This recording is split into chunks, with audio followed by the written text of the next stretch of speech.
سیدنا عمر فاروق رضی اللہ تعالی عنہ کا عدل و انصاف جو قیامت کی صبح تک روشن اور تابندہ ہے، وہ اس لیے ہے کہ سیدنا عمر فاروق رضی اللہ تعالی عنہ نے عدل و انصاف جو اپنے ملک میں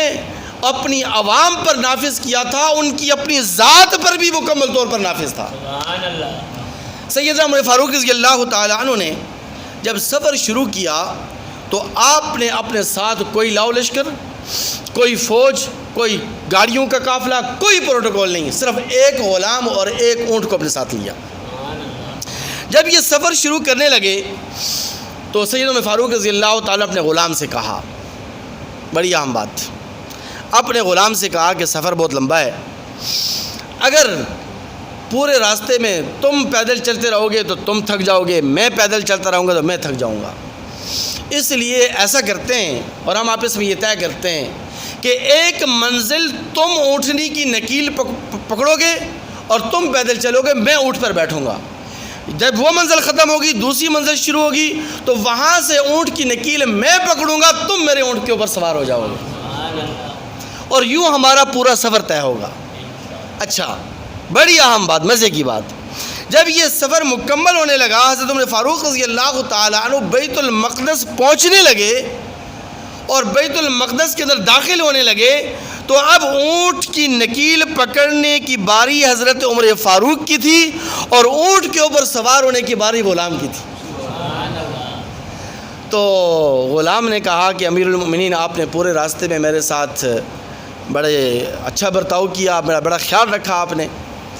اور سفر ہمارا بآسانی اور باسہولت طے ہو گیا، لیکن امیر المؤمنین اب سامنے ہمارے استقبال کے لیے عیسائی، یہودیوں کے پادری، یہودیوں کے وڈیرے، یہودیوں کے بادشاہ کھڑے ہیں۔ جب وہ یہ دیکھیں گے کہ مسلمانوں کے امیر المؤمنین نے اونٹ کی نکیل پکڑی ہوئی ہے اور غلام اونٹ کے اوپر سوار ہے تو یہ آپ کی شان میں گستاخی ہوگی، آپ کا وقار مجروح ہوگا، آپ کے مقام اور مرتبے پر حرف آئے گا، آپ کی شخصیت اور پرسنالٹی متاثر ہوگی، اس لیے میں یہ قربانی دے دیتا ہوں اور بصد خوشی و رضا، برضا و رغبت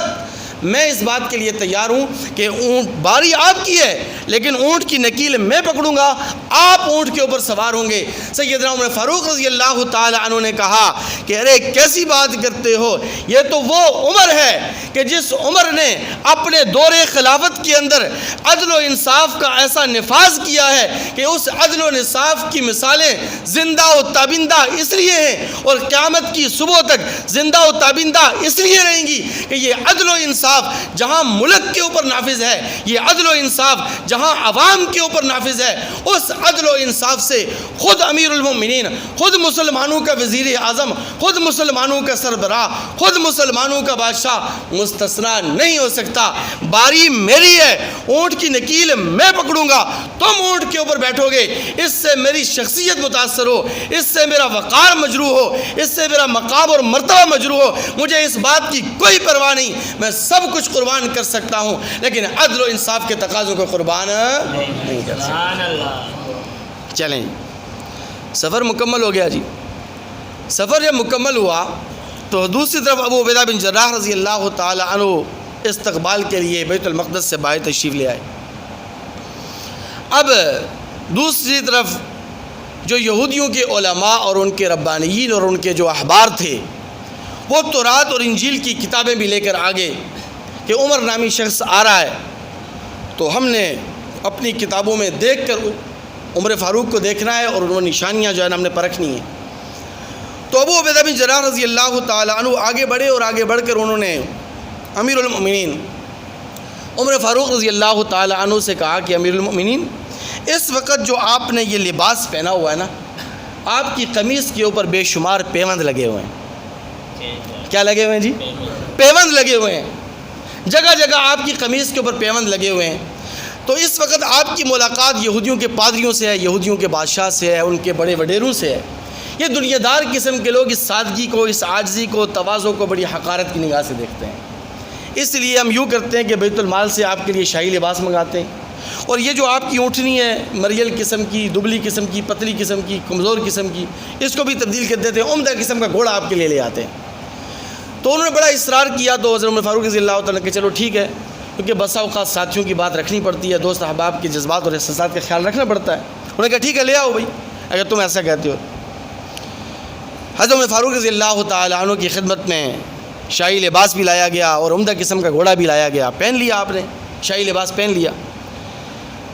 کتب تاریخ کے اندر لکھا ہے کہ سیدنا عمر فاروق رضی اللہ تعالیٰ عنہ وہ شاہی لباس پہن کر اس گھوڑے کے اوپر سوار ہونے لگے۔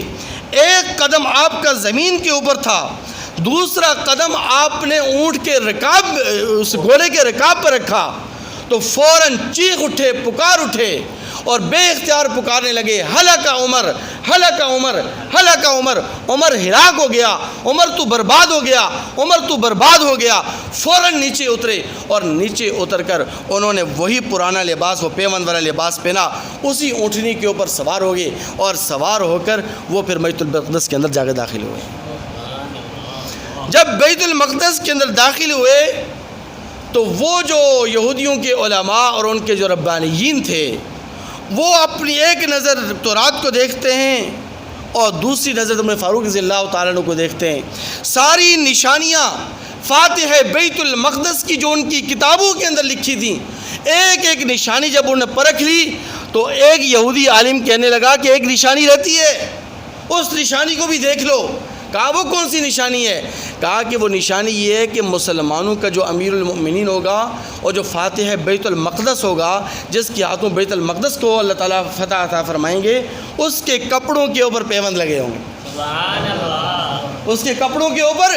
پیوند لگے ہوں گے۔ یہ نشانی دیکھ لو، یہ نشانی پرکھ لو، اگر یہ نشانی پائی جاتی ہے تو سمجھ لو وہی عمر ہے۔ تو رات کے علماء نے اس نشانی کو پرکھا، دیکھا کہ امیر المومنین، مسلمانوں کے وزیر اعظم، مسلمانوں کے بادشاہ، مسلمانوں کے حاکم کے کپڑوں کے اوپر پیوند لگے ہوئے ہیں اور لباس کے اوپر جگہ جگہ پیوند لگے ہوئے ہیں۔ تو انہوں نے بیت المقدس کی چابی نکال کر عمر فاروق رضی اللہ تعالیٰ عنہ کے ہاتھ میں دے دی کہ یہ لو، آپ اس بیت المقدس کے اصل وارث ہیں، آپ اس کے اصل حقدار ہیں، آج سے ہم بیت المقدس سے اپنا قبضہ چھوڑ دیتے ہیں۔ سبحان اللہ۔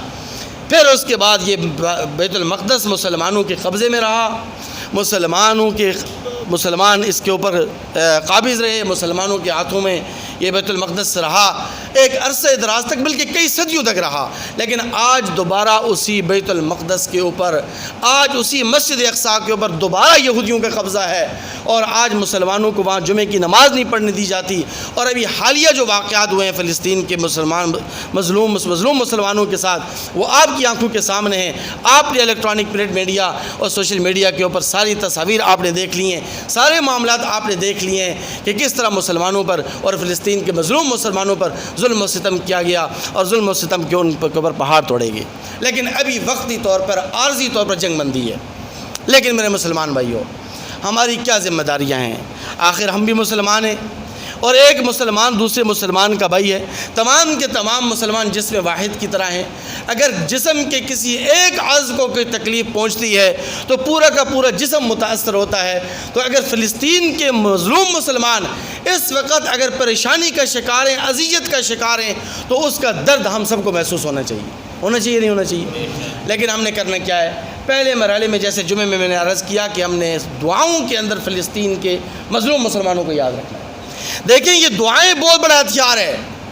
یہ دعا بہت بڑی مؤثر چیز ہے۔ اسی دعا ہی کا تو نتیجہ ہے کہ شاید رمضان المبارک میں کسی اللہ والے نے یہ دعا مانگی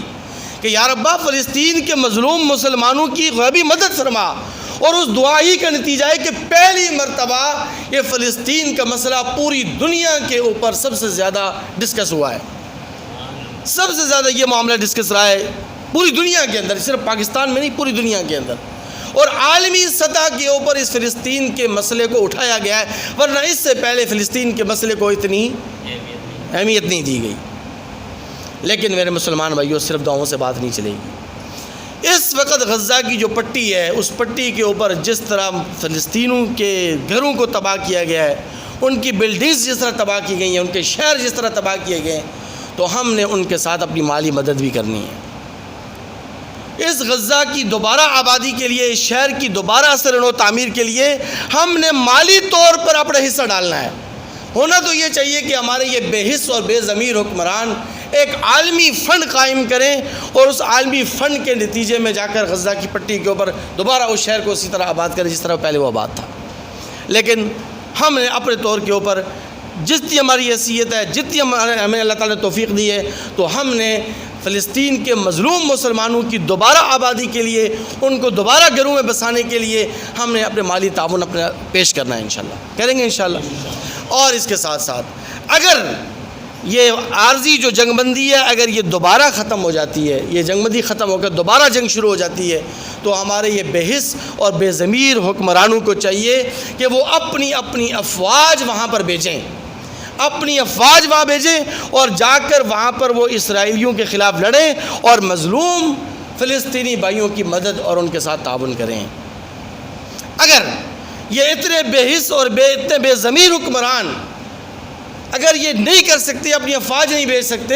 تو یہ عام مسلمانوں، عام مجاہدین کے لیے جانے کا انتظام اور انصرام کریں۔ انشاءاللہ العزیز جو بھی کلمہ گو مسلمان ہوگا، جو بھی غیرت مند مسلمان ہوگا، وہ انشاءاللہ العزیز اپنے مظلوم فلسطینی بھائیوں کی مدد کے لیے اور ان کے ساتھ ہر قسم کی تعاون کے لیے، جانی مالی ہر قسم کی قربانی کے لیے وہاں تیار ہوگا انشاءاللہ العزیز۔ ٹھیک ہے جی،